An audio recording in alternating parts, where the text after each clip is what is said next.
So Sarah does not owe anybody an apology, nor does she owe anybody a fix.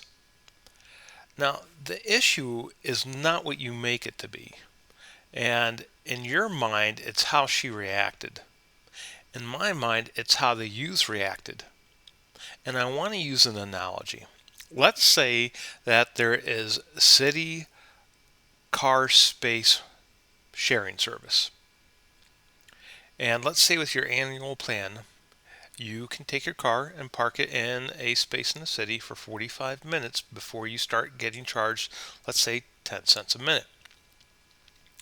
So you're a person or a group of people that they want the 45 minutes for free, but they don't want to pay the surcharge. So the agreement is that when you're parked in the spot, you get it for 45 minutes, and if you want it past the 45 minutes, you stay in the spot and you incur the charge. Or you leave the spot, and once you leave the spot, it makes it available for others. So the equivalency here is that you have people that are taking orange cones out or taking out a lawn chair, unfolding it, and setting up shop without the car in the spot. You're gatekeeping. And the issue with that is it's not your spot to gatekeep. You had your spot, you had it for 45 minutes, and you made a decision. You made a decision to not pay the surcharge. So you have moved your car. Now, here's the thing. There may be other spots available. There may be other spots down the street. There may be a 5-minute timeout where if you're not in the spot for 5 minutes, your 45 minutes resets and you're good to go again. Maybe it's not in the same spot though, but you really wanted that spot. So what you did is you decided to squat on it.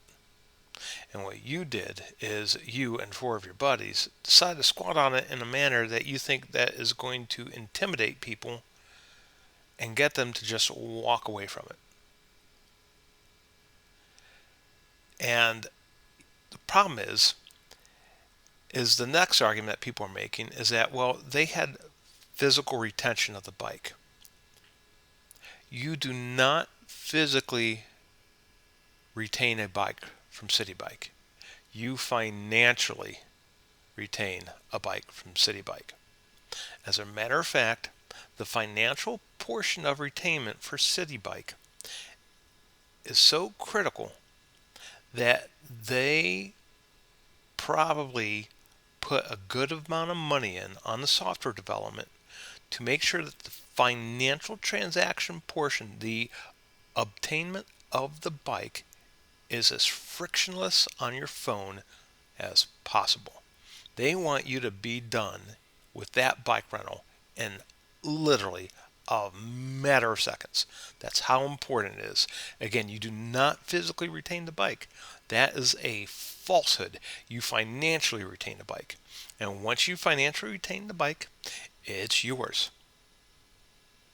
Now, let's say you have a rental car. We're going to use another analogy. Once that rental car is over, you don't get to sit in the rental car. You don't get to sit in it, on it. You don't get to lean on it. It's not yours. And if you're leaning on it and somebody else goes for the rental, you actually have a duty to get off or get out. And this is exactly what we have going on here. She did have the bike. She paid for it. She rented it. It was hers to take and it was theirs to leave. And to spin this any other way is just a grift. It's just a hustle. Everybody that's reasonable can see this from a mile away.